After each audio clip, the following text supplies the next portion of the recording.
Professor, se fala muito da produção de arroz mesmo, feita pelo MST aqui no Brasil, e de como o papel dos pequenos agricultores para o abastecimento local.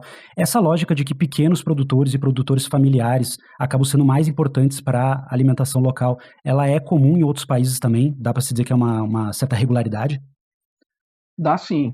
Ela é uma regularidade, segundo eu compreendo, né? A maior parte dos países, especialmente os países em desenvolvimento, os países pobres, tem a sua alimentação produzida por pequenos produtores locais, tá? A maior parte da alimentação diversificada, que tem micronutrientes, é produzida pelas populações locais, mas, juntamente disso, você tem um grande problema, que é o seguinte: cada vez mais as dietas das populações estão sendo dominadas por poucas commodities.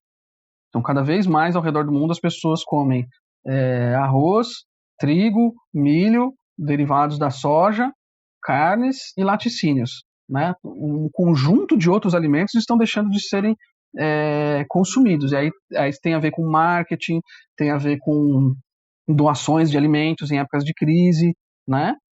Tem a ver com conversão do uso da terra para a produção de outras coisas que não os alimentos próprios da população local. E essas poucas commodities que vão dominando a alimentação, elas estão sujeitas aos preços internacionais. Então, por que eu estou dizendo isso? Embora a maior parte da alimentação dos países, aqui no Brasil é 70% ou mais, dependendo da região, né, venha dos pequenos agricultores, o fato de as pessoas comerem muito essas poucas commodities que são atreladas ao mercado internacional faz com que o custo da alimentação suba, mesmo que a maior parte do alimento seja produzido internamente, certo? Então parece ter um paradoxo aí. Isso é mais grave nos países de menor desenvolvimento relativo, que são os países mais pobres do mundo. Porque o que aconteceu? Nos anos 80 e nos anos 90, quando esses países estavam em crise, o FMI e o Banco Mundial recomendaram que eles parassem de produzir alimentos básicos, os grãos básicos, e usassem as terras para produzir produtos de exportação, tipo frutas ou flores, né? E o FMI também recomendou que eles vendessem as estruturas de estoques de alimentos.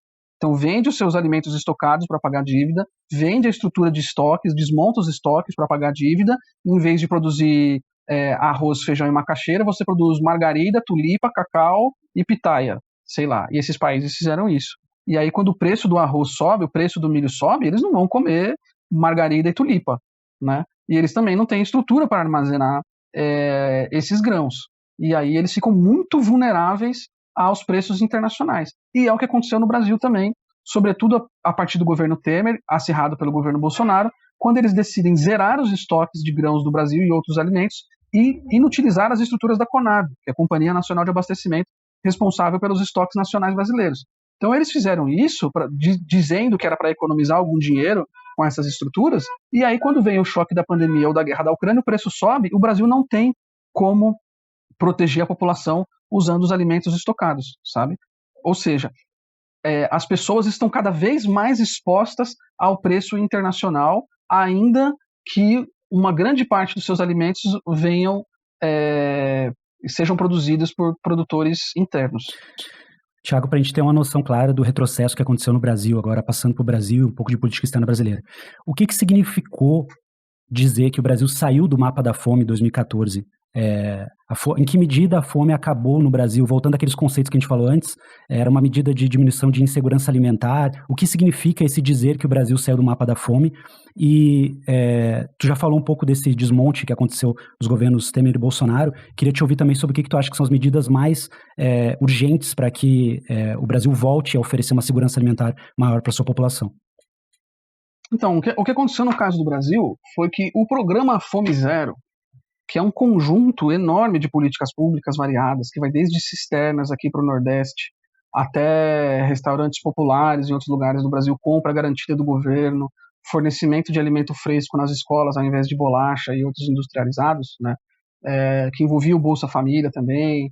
Esse grande programa chamado Fome Zero, junto com a coisa mais importante de todas, nada foi mais importante que isso, a ampliação do trabalho formal e aumento do salário mínimo acima da inflação. Essa é a coisa mais importante que, em conjunção com todas as políticas públicas do programa Fome Zero, conseguiu ampliar o leque de alimentos e o acesso das pessoas a uma alimentação mais diversificada e maior quantidade no Brasil.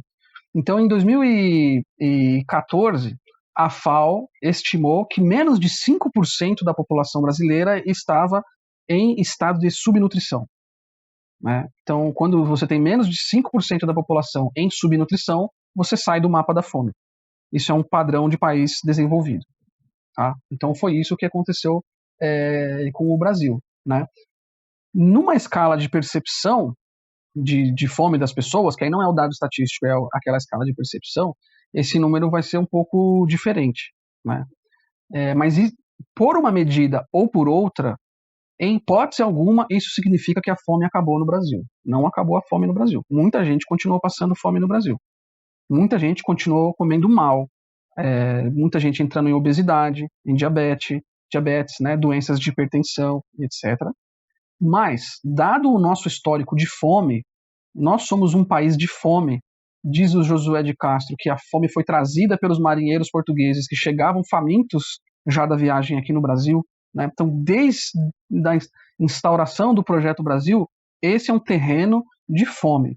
A fome utilizada como estratégia de dominação. A fome que nós vemos aplicada aos Yanomami hoje é a mesma fome que o Darcy Ribeiro descreveu nos anos 60, que era aplicada a outros grupos indígenas. Então, tendo em vista esse histórico, a fome que foi imposta sobre as populações escravas e etc., o que foi feito na época do programa Fome Zero é um feito espetacular. Espetacular e muito único na história das relações internacionais e no sul global. Agora, isso foi algo tão difícil de ser feito que foi muito efêmero. Foi um voo de galinha. Né? Isso foi rapidamente desmontado, né? o que mostra, por um lado, a imaturidade de certas políticas públicas que estavam colocadas no nosso arcabouço jurídico e legal de forma muito frágil, né?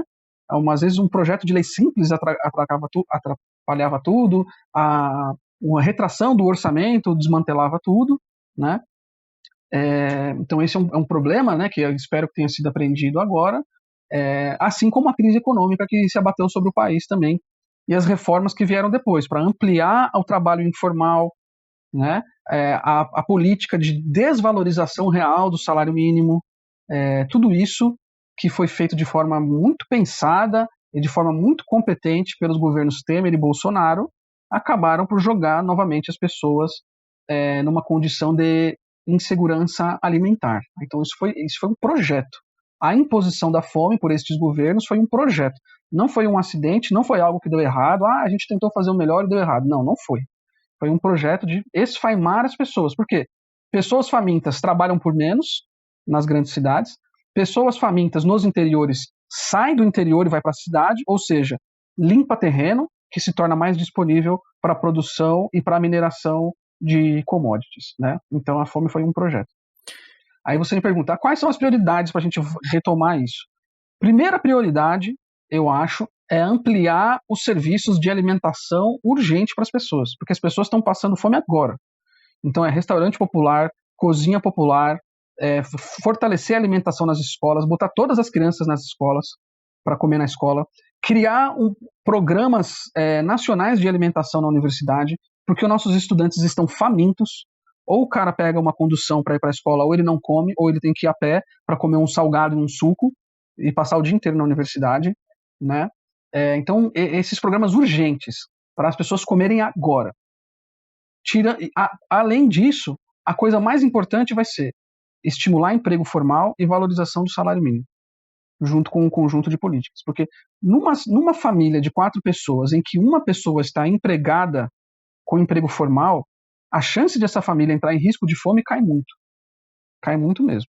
Então essa é a prioridade, gerar emprego e emprego formal, para a gente combater esse problema no longo prazo, junto com diversas outras políticas públicas inteligentes e bem desenhadas.